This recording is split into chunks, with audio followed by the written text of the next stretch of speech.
Namaskar everyone. How are you all? I hope you all are doing very, very well. I am Madhumita. I am a cabin crew in charge. आज मैं बेंगलुरु लौट के जाने वाली थी अपने layover से, लेकिन एयरपोर्ट जाने के बाद हमको पता चला कि हमारा जो एयरक्राफ्ट है वो टेक्निकल रीज़न से ग्राउंड हो गया है, वो अभी नहीं जा सकता।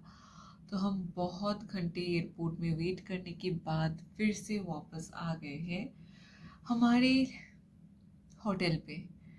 एंड बेंगलोर पे मुझे आज कुछ काम भी था जो मुझे पोस्टपोन करना पड़ा। हमारा जॉब ऐसा ही है, जो हमारा रियलिटी है, अभी मेरा वो हैबिट बन चुका है, मेरे फैमिली मेम्बर्स का भी वो हैबिट बन चुका है कि ऐसा ही है।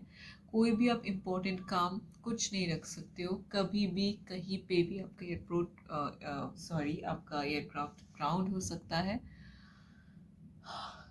हमारा कोई भी फेस्टिवल नहीं होता है, हम लोगों का लाइक कोई भी बर्थडे नहीं होता है, कोई भी फैमिली रिक्वायरमेंट्स नहीं होते। पहले आपको आपके पैसेंजर्स को सर्व करना होता है, बाकी सब हमारा कोई सैटरडे संडे नहीं होता है। ये मैंने आपको पहले भी वीडियो पे बोला था और आज फिर भी मैं बोल रही हूँ, बिकॉज फिर से घर जाने वाली थी, आ गई हूँ फिर से होटल में। अभी मैंने कर लिया है पेट पूजा, देन चेंज कर लिया है, लेकिन अभी मैं बैठी हूँ आप लोगों से थोड़ी बात करने। मैंने आपको बोला था कि हम लोगों का इंटरव्यू के बाद, सिलेक्टेड हो जाने के बाद, मेडिकल्स वगैरह सब कुछ कंप्लीट होने के बाद फ्लाइंग के लिए हर एक कंपनी का अलग अलग होता है। हमारे कंपनी में 2 मंथ्स का ट्रेनिंग था।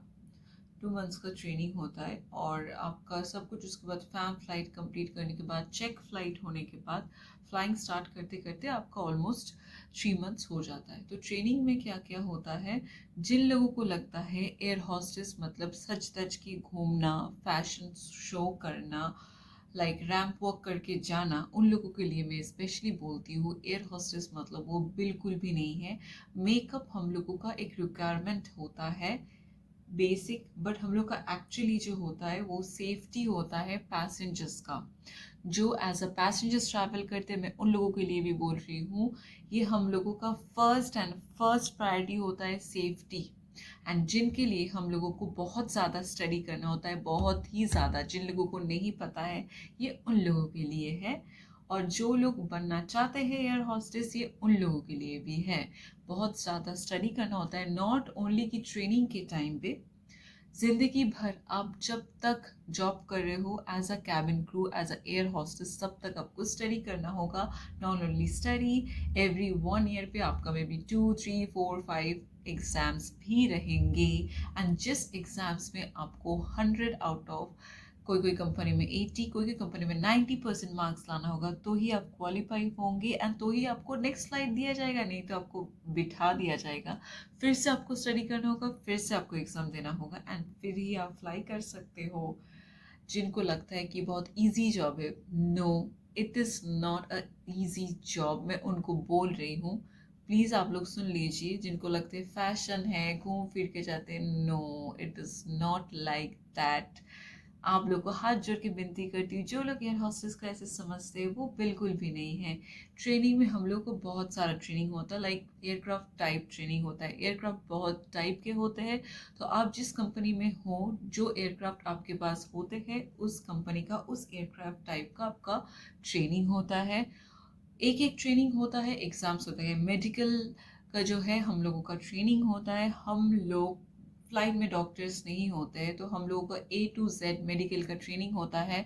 बहुत टफ ट्रेनिंग होता है, उसमें भी हर एक ट्रेनिंग में 100 आउट ऑफ 90% मार्क्स आपको चाहिए होता है।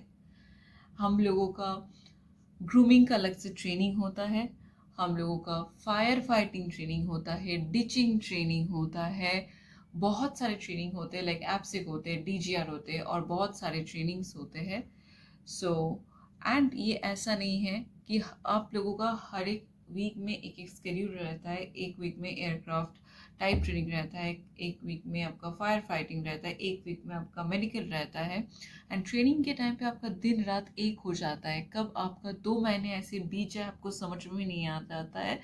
आपको अपना तबीयत कभी खराब, मतलब ख्याल रखना होता है। आपके आंखों के नीचे डार्क सर्कल भी आ सकते हैं, बिकॉज कब दिन होता था कब रात होता था कुछ समझ में नहीं आते थे। इतने मोटे मोटे बुक्स थे, इतने मोटे मोटे, एंड एक नहीं बहुत सारे, जो सारे कंप्लीट करने होते थे। Every almost every week exams होता था, होल डे स्टडी होता था। ओह माय गॉड, वो दिन मुझे भी याद आ रहा है। तो मतलब भाई साहब, उसके बाद लगा था कि चलो एग्ज़ाम्स ख़त्म हुए, हम लोगों का फैम फ्लाइट हो गया, चेक फ्लाइट हो गया, हम लोग अब रिलीज़ हो गए, अब हम क्रू है। नो, एवरी ईयर हम लोगों का एग्ज़ाम्स होता है अलग अलग चीज़ों में। हम लोगों का लाइक ट्रेनिंग, रिकरेंट ट्रेनिंग होता है, एब्सेक ट्रेनिंग होता है, डीजीआर ट्रेनिंग होता है, फायर फाइटिंग ट्रेनिंग होता है, टीचिंग ट्रेनिंग होता है। ये सारा आपका होता रहता है, आपको स्टडी करना होता रहता है। आपको almost every day before flight study करके जाना होता है। बहुत सारा रूल्स होता है। एंड मुझे अभी भी लगता है, इतना ज़्यादा डिसिप्लिन देख के, इतना ज़्यादा स्टडी देख के, कि स्टिल मैं स्कूल में हूँ, मेरा वैसा ही रूटीन चलता है। ये एक मतलब साइड से मुझे अच्छा लगता है कि मेरे लाइफ में डिसिप्लिन है, और मैं ऐसे बन चुकी हूँ। और मेरे साथ साथ मेरे फैमिली में सबको भी पता है, वो सब भी मेरे साथ साथ ऐसे ही बन चुके हैं ऑलरेडी। सो जिन जिन को बनना है कैबिन क्रू, सो आप लोग स्टडी करने के लिए, बहुत ज़्यादा हार्ड वर्क करने के लिए रेडी रहो। It's not about only makeup, it is a very like बहुत स्मॉल थिंग है। इसका कोई मतलब है ही नहीं, मतलब बहुत स्मॉल थिंग है, बस प्रेजेंटेबल दिखाने के लिए है। एक्चुअली में जो कुछ भी है ना, इधर है बहुत ज़्यादा स्टडी है, बहुत ज़्यादा हार्ड वर्क है, एग्ज़ाम्स है, हमेशा एक्टिव रहना होता है, कहीं कभी भी कोई भी ड्यूटी के लिए रेडी रहना होता है। सो ट्रेनिंग का डिटेल्स मैंने आपको दे दिया, बहुत ही शॉर्ट वे में दिया है। आप लोग को अगर अच्छा लगे तो प्लीज़ प्लीज़ प्लीज़ लाइक कीजिए, सब्सक्राइब कीजिए, कमेंट कीजिए। मुझे आप सब लोगों का बहुत सारा प्यार चाहिए। Thank you so much, bye bye.